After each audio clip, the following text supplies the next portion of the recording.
We are rolling. Good morning. Welcome back to the conversation. This is Pointing Out the Obvious. This is our news and politics webcast, our daily take on what's buzzing today. I'm your host, Patrick Russell, and over there is my very opinionated producer, Veronica. Together, we're here to quip and quiver through today's headlines, searching for the real, no matter how deep in the swamp we need to go. Happy Tuesday to you, Veronica. Happy Tuesday. Of course, we do have a somber story to talk about over the weekend. The massive tornado storms that ripped through the heartland of America, touching down in up to 6 states. We're talking about a series of storms.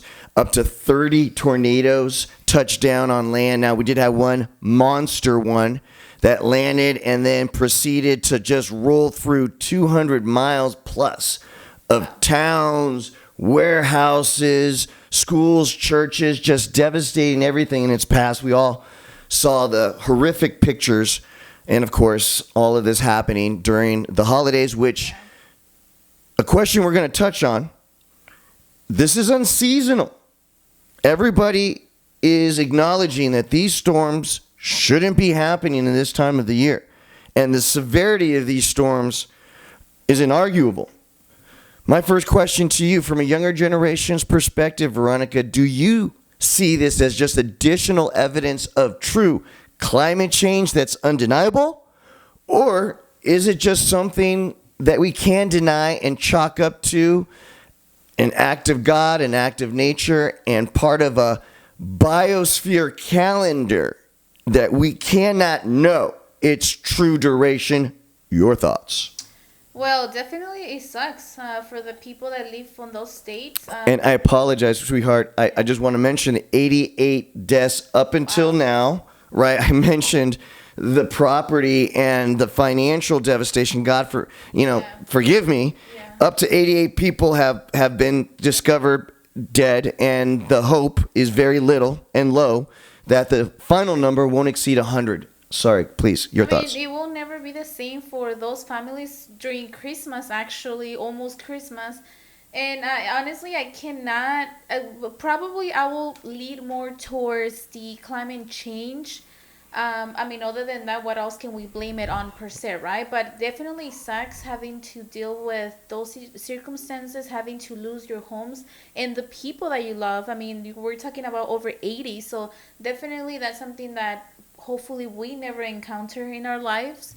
And so how is that going to work? Like, is the city, the state, the federal government are going to give them like some type of incentive, some type of shelter? Absolutely. Immediately, you're talking about the federal government stepping in and providing whatever aid and whatever resources, to include the National Guard that is going to assist in the recovery, rescue, recovery, and then, of course, the cleanup. And then, great point. Now you're talking about the insurance payouts. Yeah. What exactly is going to be covered? The people that passed away in commercial buildings, a big one being, we saw a candle factory that was leveled to the ground in Kentucky that had shown the most devastation and loss of life. But then there's Amazon that also lost a roof that apparently caused injuries and I think a death and fatality. About 8, if I'm not mistaken. We are seeing just the tip of the iceberg. Once the cleanup is done, we're going to keep our eye on exactly how the insurance carriers are now going to start treating high-risk areas. Yeah. From a younger generation's perspective, Veronica, is this the new normal? Meaning, would you buy any property in New Orleans, Louisiana right now moving forward? Your thoughts? No, I don't think so. Correct me if I'm wrong. Those states are actually, they have higher possibilities to get either a tornado or something like that. No question, right? But not at this time of the year. And the severity, of course, the destruction, devastation, and loss of life is something that we have never seen before. And then I wouldn't buy there anyways. You have to, even if maybe once, like in a particular time that can happen, it will make me scared because you never know what's going to happen and when it's going to happen. Final note, deniers.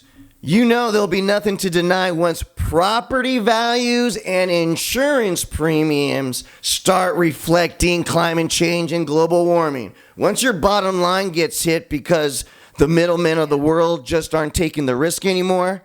Nothing to deny. Guys, there's no right answer, there's no wrong answer, but there definitely is your opinion. Don't just subscribe to this channel, even though we will be doing this back and forth on a daily basis, but lend your voice to the show.